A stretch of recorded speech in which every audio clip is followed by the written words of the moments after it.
Ladies and gentlemen, we would like to start with Session 2. During Session 1, we have discussed what should be the future of the international climate change regime. This was a broad ranging question, and we had the many views being given. But at the same time, for the international community, as we have been engaged in discussion going towards the Durban at the COP17, we need to enhance and strengthen our actions for mitigation as well as adaptation as we go towards the 2020s. So we need to think about the system and how we can assist the developing the countries, especially thinking about the coming Rio +20. So that should be the gist of discussion that we would like to have under this session. I would like to ask the panelists to discuss on the sustainable and low carbon and climate resilient development, how to build such a community.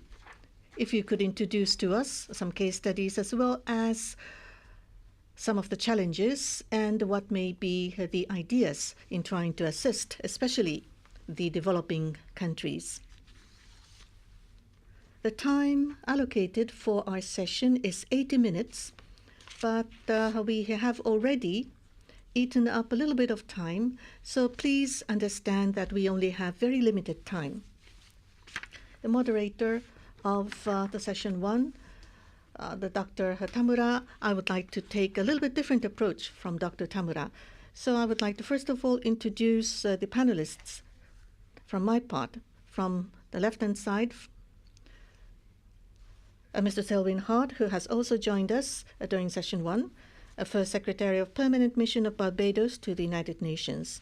And sitting next to him, from the Japanese Ministry of Foreign Affairs, Ambassador for Global Environment Affairs.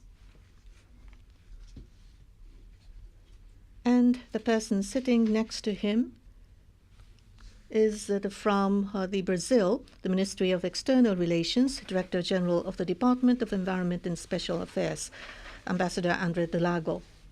Lastly but not least, from the UNFCCC, the Director for Implementation Strategy, Dr. Halldor Torgelsen.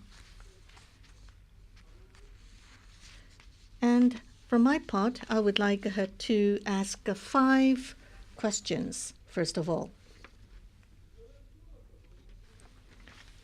The detail of the 5 questions are already delineated in the handout, so I will not repeat the details. So I would like to proceed as follows. I would like to suggest to have 2 rounds of discussion. For the first round, if you could respond to the first 2 questions, and also in relation to these 2, also to take up question number 5. The low carbon as well as to do with the mitigation.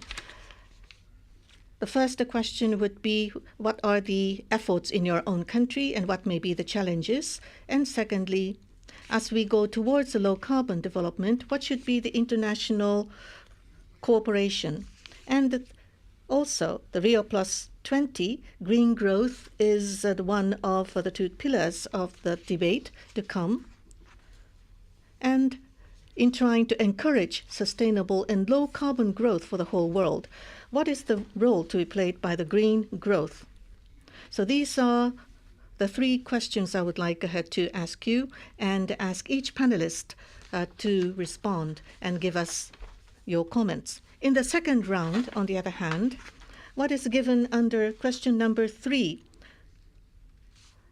We need to strengthen the resilience to the adverse impacts of climate change. So how to create climate resilient society? What should be the efforts and initiatives, and what should be the support to be given, and what are the challenges? And if we do still have some time left, then I would like to take up the 4th question, the financing gap.